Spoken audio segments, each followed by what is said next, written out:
M Q M Bahadurabad اور Pakistan Peoples party کے حوالے سے بہت بڑی خبر، غداری کا مقدمہ۔ میں تو سوچ رہا تھا کہ جس طریقے سے سندھ اسمبلی کے اندر الطاف حسین پر قرارداد آئی تھی ویسی آئے گی، لیکن نہیں آئی۔ فوج نے کلیئر لائن کر دی عمران خان کے متعلق۔ سافٹ ویئر اپ ڈیٹ ہونا شروع ہو چکے۔ اپنے پروگرام کا باقاعدہ آغاز کرتے ہیں اپنے پروردگار کے شکر سے کہ جس نے مجھے دیکھنے کے لیے آنکھ، سننے کے لیے کان، سوچنے کے لیے دماغ اور سب سے بڑھ کر یہ کہ بولنے کے لیے زبان عطا کی ہے۔ بڑی اہم خبریں مجھے آپ کو دینی ہیں، اور آخر سافٹ ویئر اپ ڈیٹ کس طریقے سے ہوئے۔ کراچی شہر کے لیے بہت ہی تہلکہ انگیز خبر یہ ہے کہ ایم کیو ایم اور پاکستان پیپلز پارٹی کے درمیان جو معاہدہ ہوا تھا اس میں قانونی کارروائی کا یعنی آئینی ترامیم کا باقاعدہ آغاز ہو چکا ہے۔ نہ صرف قانونی ترامیم کا بلکہ آئینی ترامیم کا بھی باقاعدہ آغاز ہو چکا ہے۔ اس حوالے سے بڑی خبر ہمارے پاس یہ موصول ہوئی ہے کہ ایم کیو ایم پاکستان یا ایم کیو ایم بہادرآباد کی ایک ٹیم نے تقریباً 150 صفحات پر مشتمل ایک آئینی ترمیم یا قانون میں ترمیم جو کہ سپریم کورٹ نے آرڈر دیا تھا اس کے مطابق پاکستان پیپلز پارٹی کے پاس جمع کروائی ہے۔ اب پاکستان پیپلز پارٹی کی قانونی ٹیم اس پہ دیکھ کر صلاح مشورہ کرنے کے بعد کس حد تک آگے جانا ہے اس پر فیصلہ کرے گی، اور ہمارے پاس اس حوالے سے کیا رپورٹ ہے اس پر تفصیلی گفتگو ہم آپ کی خدمت میں پیش کریں گے۔ اب آئیے بڑی اہم خبروں پر، اور اس سے بھی بڑی اہم خبر یہ ہے کہ جو خاص طور پر D G I S I بلکہ آئی ایس پی آر کی طرف سے ایک پریس ریلیز جاری کی گئی تھی کہ کچھ لوگ اپنی حدوں کو کراس کر رہے ہیں اور وہ پاکستان کے اداروں کے متعلق جو گفتگو کر رہے ہیں وہ ٹھیک نہیں ہے۔ اس حوالے سے رات گئے پیمرا کا نوٹس مختلف ٹی وی چینلز کو موصول ہو گیا ہے جس میں یہ بات کہی گئی ہے کہ جناب احتیاط احتیاط احتیاط کیجئے۔ رات گئے یہ تمام الزامات ایک دوسرے پر لگائے جا رہے تھے۔ پاکستان پیپلز پارٹی اتحادی جو ہے اس وقت جو حکومت کی اتحادی جماعت ہیں ان کے چاہنے والے اور ان کے لوگ یہ کہہ رہے تھے کہ عمران خان نے جو جلسے کے اندر کہا تھا کہ ایبٹ آباد جو جلسے کے اندر انہوں نے کہا تھا کہ یہ جتنے بھی لوگ ہیں، یہ جو میر جعفر ہیں، اور میر جعفر کون تھا؟ سپہ سالار تھا، اس کی وجہ سے اور اس نے غداری کی ہے۔ اور جبکہ دوسری طرف جو ہے وہ پاکستان تحریک انصاف کے سپورٹر یہ بات کہہ رہے تھے کہ مریم نواز نے جو کہ جنرل فیض کے متعلق بات کہی تھی اس وجہ سے یہ بات ہوئی ہے۔ آخر غدار کون ہے؟ جب اس بارے میں انکوائری کی گئی تو پھر پتہ یہ چلا کہ کل جب عمران خان نے اپنے جلسے کے اندر سپہ سالار کا ذکر کیا تھا اس کے بعد سے فون کھڑکنا شروع ہو چکے تھے، ٹک ٹک ٹک، اور میں نے آپ سے کہا تھا کہ اب حد کراس ہو چکی ہے اور اب کارروائی کا آغاز ہوگا۔ اب جو حدود تھی وہ بالکل پار ہو چکی ہے۔ اس کے بعد یہ ہوا کہ کل قومی اسمبلی کے اندر ایک قرارداد پاس ہوئی جس کے اندر یہ کہا گیا کہ عمران خان صاحب اپنے جلسوں کے اندر اداروں کے متعلق جس طرح کی زبان استعمال کر رہے ہیں وہ مناسب نہیں ہے۔ آپ کو جو قرارداد میں دکھا بھی رہا ہوں، یہ قرارداد پیش کی گئی اور اس میں یہ کہا گیا کہ یہ مناسب زبان استعمال نہیں کر رہے ہیں، اور پھر قرارداد پاس ہو گئی کہ جناب اس کے متعلق جو ہے وہ کارروائی کرنی چاہیے۔ اچھا، میرے ذہن میں یہ خیال آیا رہا تھا کہ شاید اس طرح کی جب گفتگو ہوتی ہے تو پاکستان پیپلز پارٹی اور ایم کیو ایم بہادرآباد کو اس حوالے سے بڑا تجربہ ہے۔ آپ کو یاد ہوگا کہ جب الطاف حسین صاحب کا معاملہ ہوا تھا 22 اگست 2016 کو، تو اس کے فوراً ایک مہینے کے بعد سپتمبر 2016 میں ایم کیو ایم پاکستان جو اس وقت ایم کیو ایم پاکستان ہے اس نے اپنے ہی اس وقت کہے جانے والے قائد کے متعلق ایک قرارداد سندھ اسمبلی کے اندر پیش کی تھی، اور پھر اکثریتی رائے جس میں پاکستان پیپلز پارٹی بھی شامل تھی، اس وقت تحریک انصاف بھی شامل تھی، ان سب کی رائے کے بعد یہ پاس ہوئی تھی، اور جس میں یہ کہا گیا تھا کہ الطاف حسین صاحب نے آرٹیکل 6 کی خلاف ورزی کی ہے، یعنی آرٹیکل 6 کی خلاف ورزی کی ہے۔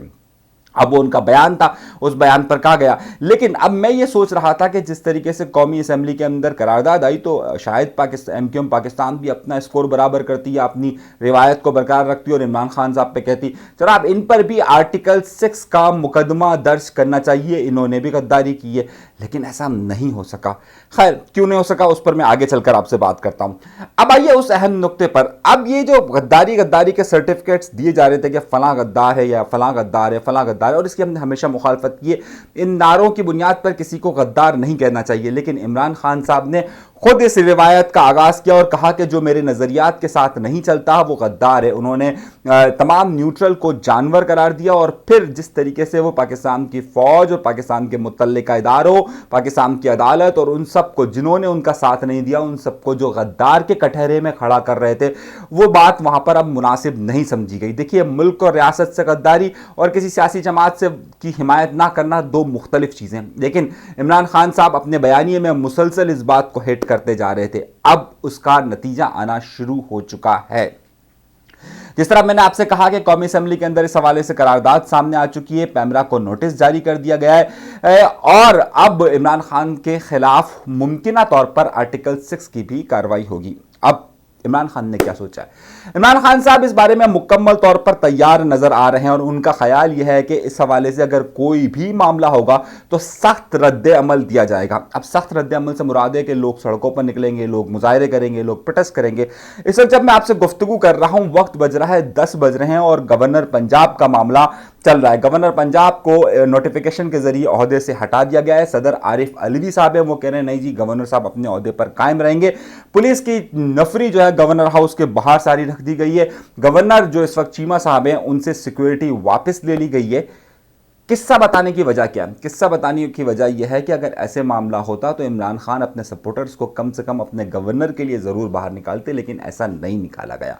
क्या इमरान खान की सपोर्ट में इमरान खान साहब ये सोच रहे हैं कि अगर इस तरह की कोई भी कार्रवाई की गई तो उस हवाले से बहुत लाखों लोग उनके लिए निकलेंगे?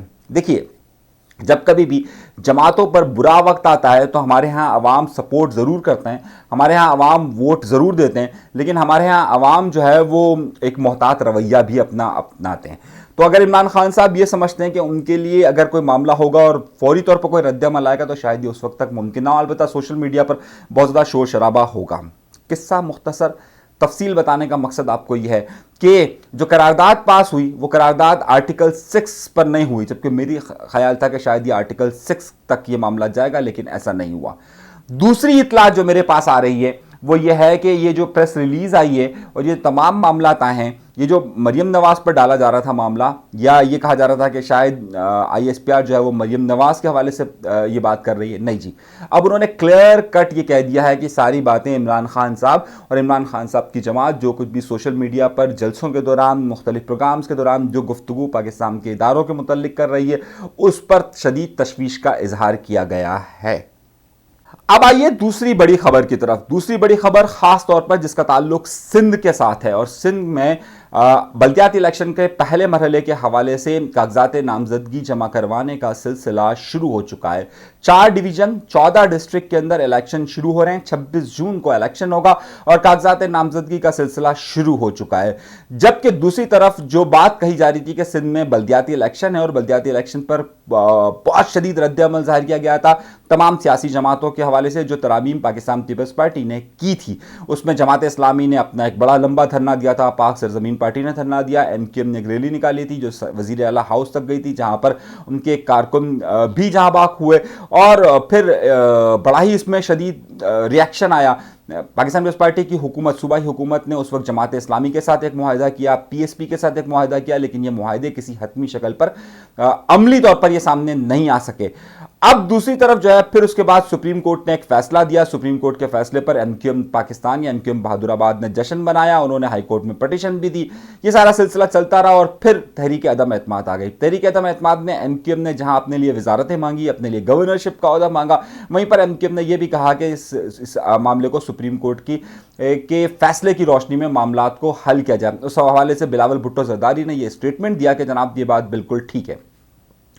अब उसमें पेशरफ्त हुई है और पेशरफ्त यह हुई है कि MQM पाकिस्तान ने 150 सफ़ात पर मुश्तमिल अपनी तमाम सिफारिशात पाकिस्तान पीपल्स पार्टी को जमा करवा दिए। यूं तो यह मुआहिदा फाइनल हो जाना था 30 दिन के अंदर, लेकिन 30 दिन से ज़्यादा वक्त गुजर चुका है। अब ज़ाहिर है पाकिस्तान पीपल्स पार्टी भी इसमें वक्त लेगी। 2 अहम नुकात है इस हवाले से। पहला अहम नुकता यह है, इसका आईनी और कानूनी और इख्तियारी मामला देखते हैं। मामला यह है कि इस वक्त इलेक्शन का सिलसिला शुरू हो चुका है, यानी बल्दियाती इलेक्शन का पहला मरहला सिंध के अंदर 14 डिस्ट्रिक्ट में शुरू हो चुका है। कागजात नामजदगी जाने का सिलसिला शुरू हो गया है। ऐसे में जो है वो तहरीक इंसाफ की तरफ से एक पिटीशन दायर की गई है कि इस मामले को रोका जाए। मामला कानूनी और आईनी यह है कि अगर कवानीन में तरामीम नहीं की जाती तो इन्हीं कवानीन के मुताबिक जो है वो बल्दियाती इलेक्शन होंगे और इन्हीं के मुताबिक जो है वो बल्दियाती उम्मीदवार आएंगे और बल्दियाती उम्मीदवार आने के बाद बल्दियाती इदारे इसी पर काम करेंगे। लेकिन अगर ये तरामीम हो जाती है तो उसके बाद फिर जाहिर है बहुत सारी चीज़ों को तब्दील होना है। तो क्या इस इलेक्शन को रुकवाया जाएगा या नहीं रुकवाया जाएगा, ये वो कानूनी और आईनी मामला है जो इस पर देखा जाएगा। सियासी मामला यह है कि इसमें तरमीम को पाकिस्तान में MQM पाकिस्तान अपनी बहुत बड़ी सियासी जीत तस्वुर कर रही है। MQM पाकिस्तान का ख्याल यह है कि अगर वो पाकिस्तान पीपल्स पार्टी के साथ मिलकर इन तरमीम को करने में कामयाब हो जाएगी तो वो अपने वोटर्स के पास जाएगी और कहेगी कि देखो हमने कराची शहर या हैदराबाद या सिंध के शहरी इलाकों के लिए मेयर के लिए बहुत ज़्यादा इख्तियारात ले लिए, और वो आगे चलकर अपने वोट बैंक को मजबूत करने की बात करेगी। तो इसलिए MQM को अगले मरहले के लिए, देखिए अभी जिन 14 डिस्ट्रिक्ट में हो रहे हैं वहां MQM का असर रसूख इतना नहीं है, लेकिन MQM को असर रसूख ज़ाहिर है कराची शहर, हैदराबाद, ये वो दो मेजर, वैसे तो मीरपुर खास में भी इलेक्शन हो रहे हैं, लेकिन ये जो शहर है ये MQM को अपनी ताकत की बुनियाद पर चाहिए, और MQM पाकिस्तान इसके लिए हर मुमकिन कोशिश कर रही है कि वक्त से पहले पहले वो इसको काम को करवा दे या फिर इलेक्शन डिले हो जाए। अगर इलेक्शन डिले होते हैं तो उनका मामला हल हो सकता है, या फिर जो है वो ये कानून तरामीम हो जाए। पाकिस्तान पीपल्स पार्टी इसमें टाइम गेनिंग पॉलिसी पर जाना चाहती है। पाकिस्तान पीपल्स पार्टी चाहती है कि जितना इसमें वक्त गुजर जाए उतना अच्छा है। तहरीक इंसाफ इस हवाले से अदालतों का रुख करके इस इलेक्शन को रुकवाना चाहती है, क्योंकि अगर ये इलेक्शन इस अभी के मरहले में हुए तो तहरीक इंसाफ को इतनी ज़्यादा कामयाबी इसमें हासिल नहीं होगी। तो तीनों सियासी जमातें अपना अपना कार्ड खेल रही है। जमात इस्लामी जो बहुत ताकत से निकली थी बल्दियाती इलेक्शन के हवाले से और बल्दियाती मामला के हवाले से, वो इसमें धीमी पड़ती हुई नजर आ रही है। पाक सरजमीन पार्टी का इस वक्त जो दुश्मन अव्वल है वो पहले अल्ताफ साहब होते थे, फिर MQM पाकिस्तान होती थी, फिर पीपल्स पार्टी हुई, फिर बल्दियाती कवानीन के हवाले से हुए। इस वक्त पाक सरजमीन पार्टी की जो टारगेट है वो टारगेट है तहरीक इंसाफ, और वो उस हवाले से एक जलसा भी कर रहे हैं, उस पर फिर किसी और प्रोग्राम में गुफ्तगू करूंगा। ये सियासी मामले में MQM पाकिस्तान हर मुमकिन कोशिश कर रही है कि वो इसको ज्यादा से ज्यादा गेन कर सके और जल्द से जल्द ये मामला हो सके। अब अगर कोर्ट्स अदालतें फैसला नहीं देती और ये इलेक्शन इसी तरफ जाते हैं और पाकिस्तान पीपल्स पार्टी इसको डिले टैक्टिक्स पर जाती हैं, तो इन्हीं कवानीन की बुनियाद पर, इन्हीं की रोशनी में फिर ये इलेक्शन होंगे, और फिर MQM के लिए अगला इस इलेक्शन में जीतना जो है वो बहुत ज़्यादा मुश्किल हो जाएगा। यह है अब तक की सूरत हाल और अब तक का सारा मामला और ये सारी सूरत हाल। अपना बहुत ज़्यादा ख्याल रखिएगा। अभी तक के लिए अनीस मंसूरी को दीजिएगा इजाज़त। जो आज 240 के लिए कागजात नामजदगी जमा हुए हैं उस पर फिर गुफ्तगू करूँगा। अपना बहुत ज़्यादा ख्याल रखिएगा। अनीस मंसूरी को दीजिए इजाज़त। अल्लाह ने के बाद।